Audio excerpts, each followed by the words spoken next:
Okay, we're here with a very familiar face to CS fans, SpawN. How's it going? Doing very good, thank you. How are you? I'm pretty good. I've never actually got a chance to interview you before, so I'm going to kind of pick your brain a bit on some of the things I've wanted to know over the years throughout your CS career. So the first place I wanted to start was, when I remember back to when you were in the old Matrix team, and everyone used to say you were just all online superstars because you had this amazing connection in Sweden.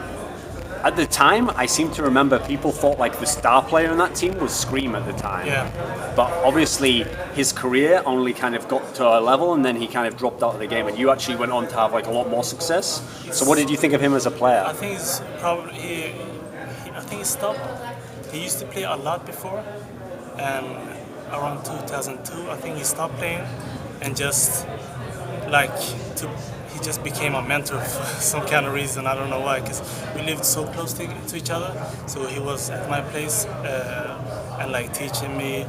At that time, it was not teaching. I didn't even know like that he was teaching me, but he taught me some stuff that really made me to become a better player, and just to have the knowledge of the game, how to control your thinking in game and stuff like that. He was like really mentally good when it comes to that. But he was by far the best player ever. Was he a guy you talked a lot with about CS? Exactly. Like every time I had like problems, which mouse I'm gonna use, with headset, he taught me like everything, to be honest. Like all the basic stuff. He was the guy I was like talking to, and he gave me a lot of good advice and stuff like that. Also in tournaments, he said something about like be calm and stuff like that. And yeah, I don't know. It was so long time ago. I remember he was a big part of my career in the beginning. Were you surprised he did just kind of disappear from the scene to some degree? I really was surprised, because he was, as I said, by far the best player. And I don't know why he disappeared. He just lost the motivation, and I really enjoyed like watching him play. Like I was a big fan of him. Yeah, I don't know why he stopped playing. He just lost the motivation. But if he like keep on playing, I think he will be one of the best ever. The funny thing is, people now, when they think of SpawN, they think of the time you had in SK, all the big titles, when you had a great time in NiP. But I think people probably won't know, who aren't from the old school, the first part of your career before you got into SK was actually kind of underwhelming. Like you had a lot of disappointments early on in your career. Like, I mean, the Matrix teams never really did that well at the LAN tournaments. Exactly. You had the HLO team that went to ESWC. Like, did you ever worry? I remember in 2003, it was like, if I get a chance with SK, if I do well, of course I'm going to keep on continuing. But if I don't, I would focus more on my studies and stuff like that. So it was like a last chance type thing? Exactly. It was actually one chance. And I remember BDS and the SK guys, they gave me this opportunity. And I knew I really could do well, but I was still very nervous at WCG qualifier and also at WCG. But after winning WCG, I gained a lot of confidence, and yeah, that was like the start of my big career with SK. So it was mainly because of SK gave me this chance, and it's one of the reasons I'm here too, because BDS and them really gave me this chance to show and display my skills. When in that earlier part of your career, was it like a problem that you had yourself? Like, were you not able to play as well at the big tournaments? Was the pressure too much? Was it your team? Not the pressure. I thought I was pretty good at LANs too, but I don't know. Our team wasn't that good, even though it was good at internet. But when it comes to LAN, it's very different. You have to control your nerves, and you have people watching you. It's not really the same. So some of our players wasn't that good, and also me sometimes. I'm not saying I was good all the time, but yeah, you have to know how to control your nerves in big matches and get used to that. And When you, a lot of the teams back in the day, when there were less tournaments, used to kind of be built just around like skill, like who were the best players we can all put together. But it seemed like the two easy guys who you played with, and then later you played with them in SK and NiP and stuff. It seemed like that core of players were actually just like built on being like friends first. Not just friends. I think that team was a very smart team because we played very smart. I remember we have so many like. For example, football, you have forwards, midfield, and Defenders. Exact defenders. And we have, like me and ScreaM was the forward, and All and Fisker was like midfield defenders. And, you know, it was such a good of mixed players. I thought that was the main reason. And we outsmarted every team. Like, we didn't do that. I think we came fourth on CPL. Yeah. It was so long time ago, I don't even remember. Yeah. But it was actually my first CPL. It was fun. A good team as well. Nice players. I still have very good contact with Fisker, AHL, and ScreaM. Did you feel like you had a special chemistry with those guys? Because I mean, you kept playing with them in later years, and it seemed like it was always a good mix. It was, you know, I get along with them pretty good. So I became good friends with them. When you joined up with SK, I mean, everyone knows the story now, and it's easy to look back and say, oh, yeah, the best team ever, they won all these tournaments, they were always going to win them and stuff. Was it kind of pressure coming into this team with these guys who'd won all these CPLs before you, and you hadn't really won anything at the time? It was actually, as I said, I was very nervous. Our first my first event with SK at the WCG qualifier, I was really nervous, I remember. But you know, you get used to that. That's okay. You know, I seem to handle the nerves pretty well. That's what I think. But in the beginning, of course, I felt a lot of nerves. You know, it was my career on the line. If we lost that tournament, I don't think SK would have given me another chance. So to win that WC qualifier was a big step for me and SK. What would you say about Potti as a player? Like, how would you describe him if someone had never seen Counter-Strike and you're going to describe what he was like as a player? What was he good at? What was his strengths? I think him and Hedon has pretty similar playing style. Very aggressive, aim very good. I actually admire Potti's playing style. He was very unique with his spraying. Like he used to spray like 4 shots and then 4 or 5 single shots after that. Tapping, yeah. It was like very strange back then. Nobody did that, and he was one of the first. And he controlled his recoil very good. So Potti was, of course, up there with the top. You know, with him, Heaton and stuff. So later on, I think Potti should get more attention than than what he does, but. Like he deserves a lot more, you know. Because when you think about when you ask somebody Potti now, like I don't think they doesn't carry the same star power, you know. Yeah, but they didn't know exactly what he did in game back then. It was. I mean, it seemed like at the time people always used to just look at whoever got like the most kills in a game or whatever. They'd never really look. Whereas actually a lot of the key things were like who won this 1v1 here or something, you know. Exactly. I mean, that's part of how you and Heaton both got so famous, because you were putting up these huge numbers exactly. But that's the thing. They only focus about the frags, but they shouldn't, because it's a team game. They should focus. Like I think AHL should get more attention. For example, 10th pole. Yeah. As you see, these are really good players, but they don't maybe frag as much as we does. But still, they are like it's hard to get through them. Like the interesting period when I think of your career after that was when you had the back-to-back titles with SK. Because I mean, when you made that lineup, the fact that you didn't have Heaton and you didn't have Potti, I think people didn't even know when you were making that lineup, like would it even be successful? You mean 2005? Yeah. That was and yet you won these 2 CPLs, and it seemed like you'd like figured out a new style of SK. Because in this team, it seemed like you were kind of like the big fragger guy. Yeah. Like, what was it like from your perspective? Remember right, I think our strategies was a big part of that team, because we had Wilden and also Snyder, who was like mastermind. like they like knew how every team played. I've heard from some people crazy, about actually. Sniden. They say like he was like the best at like reading opponents. Like he knew Not exactly just what you're gonna do. Exactly, you know, they put up so good tactic because they exactly knew how the other team played. So that's why I call them the masterminds, because all of that wins we did is the big reason was that we had really good tactics, and Villan and Sniden was a big part of that factor. And I don't think many people know that, but Whenever I thought of you if as you see the SK when we played at the CPL, you know, if you notice it, we actually know exactly how NiP played, or yeah. for example, Lunatic High, you know, yeah.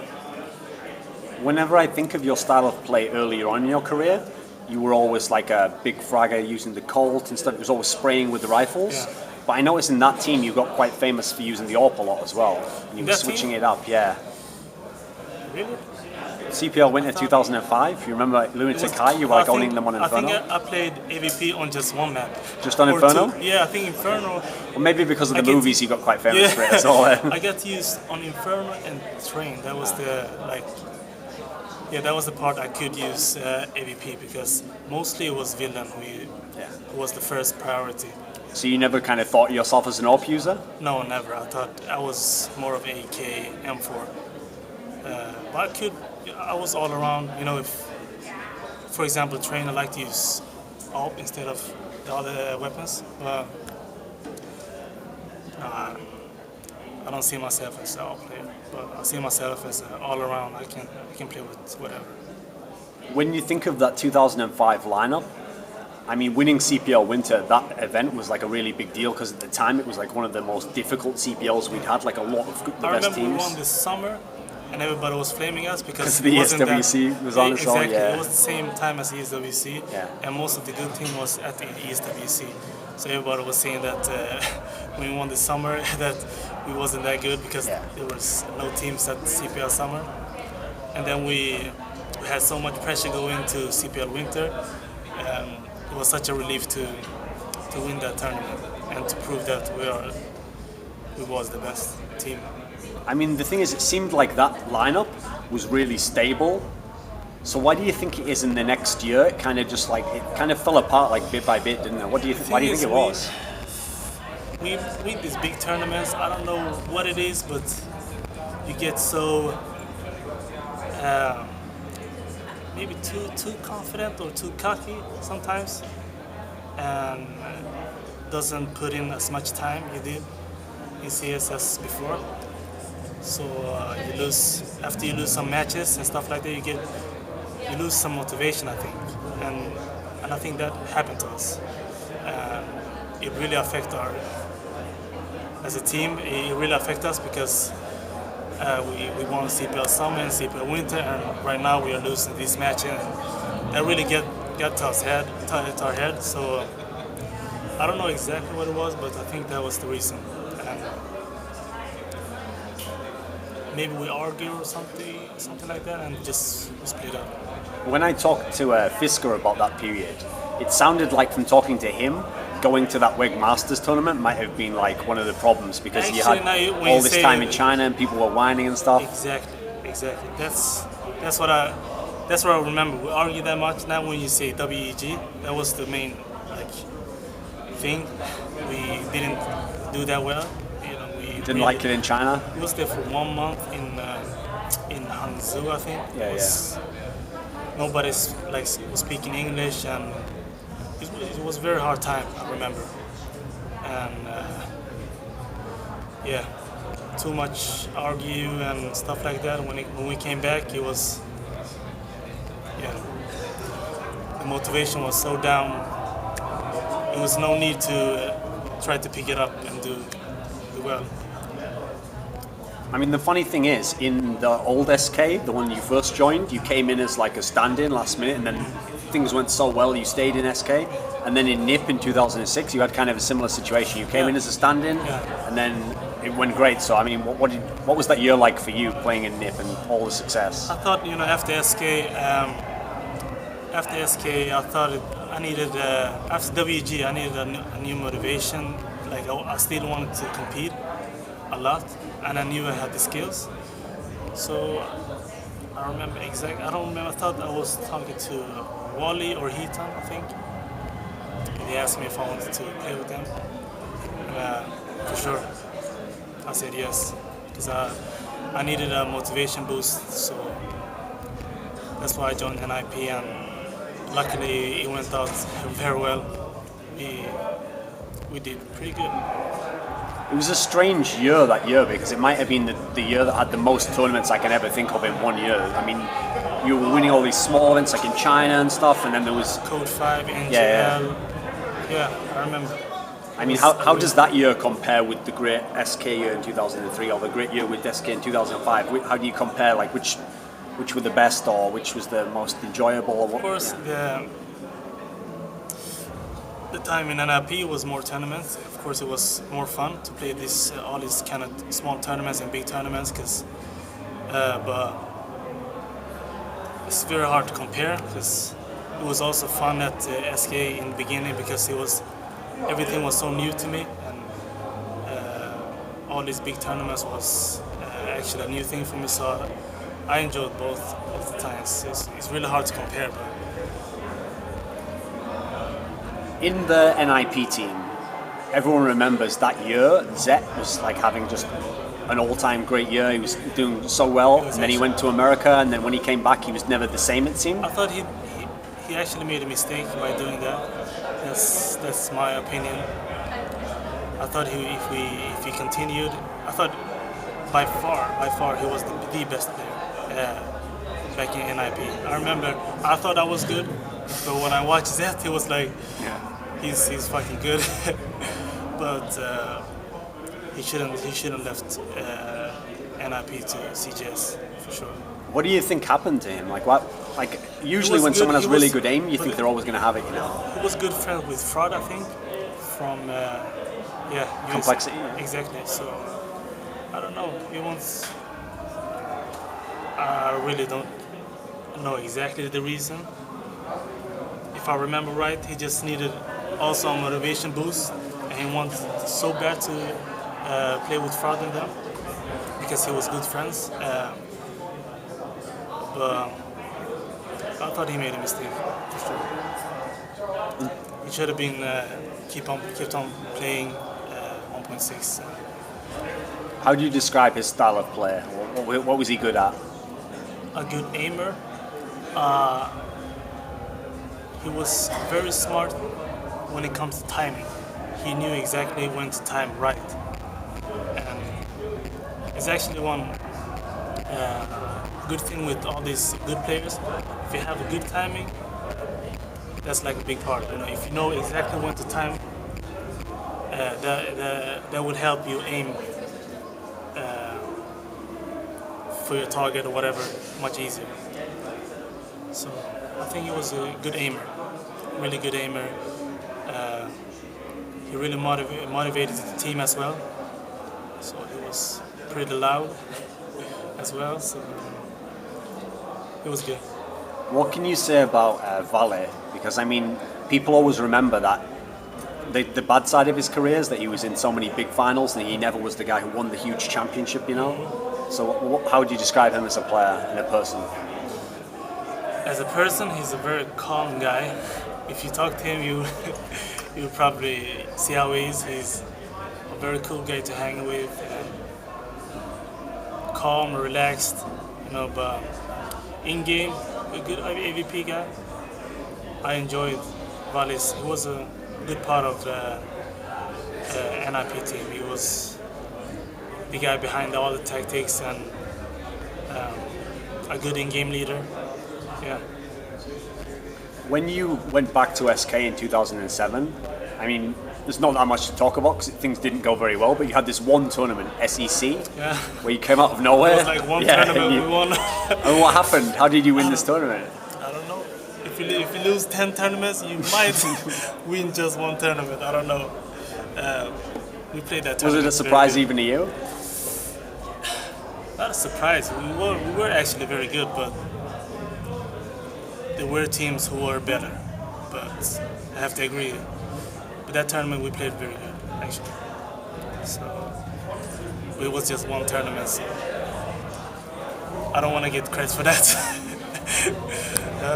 When you think of in 2008, when you kind of went out of the lineup and they tried out Get Right and they got Zet eventually, at the time you kept, like after they kicked Get Right, you came back in again shortly and then you went out again. So was it really the case that, like, did the team kind of force you out? Did you really want to leave? What was the situation for you? No, actually I started to lose motivation because, I don't know, after a couple of years of playing and competing,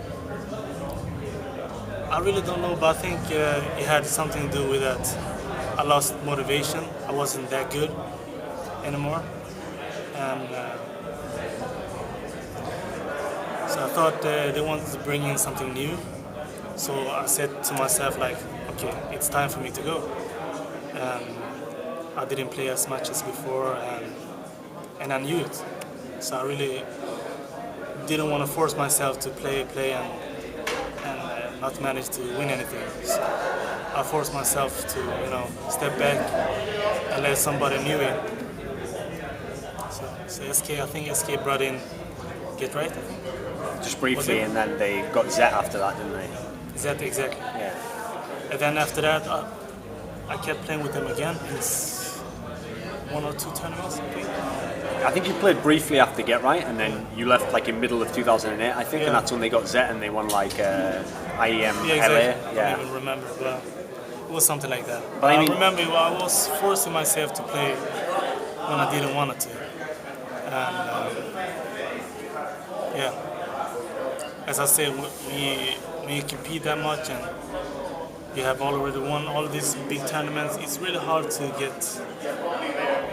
keep motivate yourself. Yeah.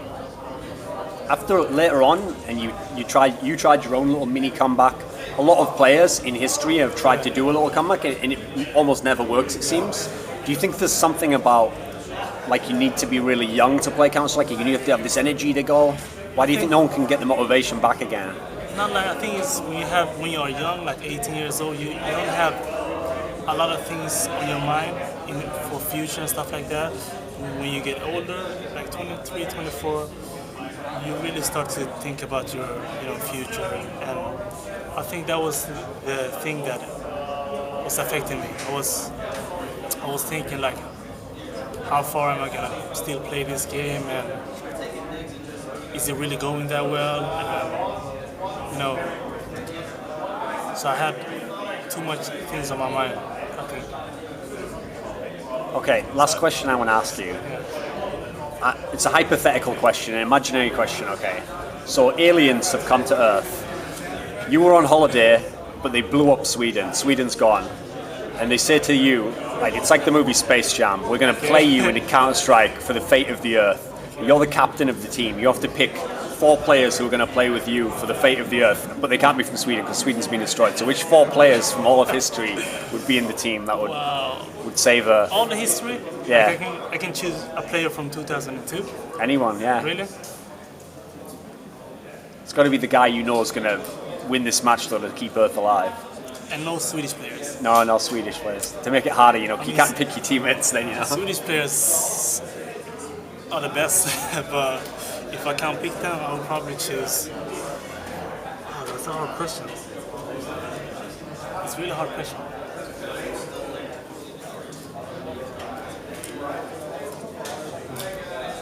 I would probably choose the people who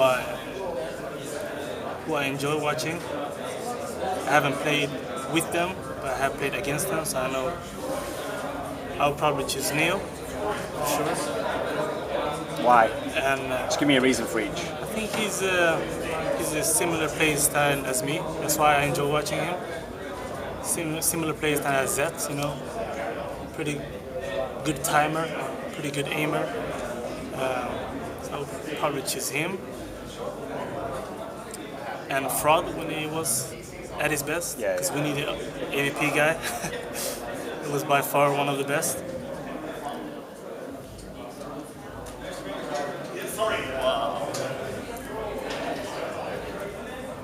Yeah, Fraud or Kugu.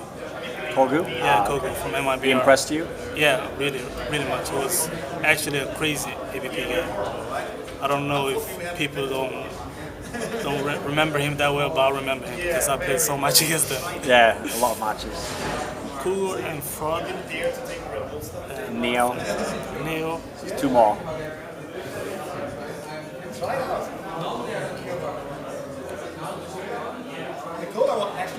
Anyone else Nordic? Anyone from Finland, Denmark, Norway? Maybe, I don't know, Element maybe? Why? What impressed you about him? A good in-game leader. Similar play style as Snaidan, you know. Not a good aimer, but still he managed to kill his frags and do his job, as well as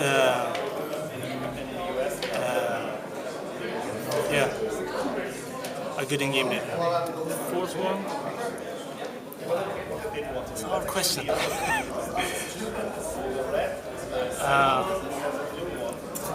Give me some names.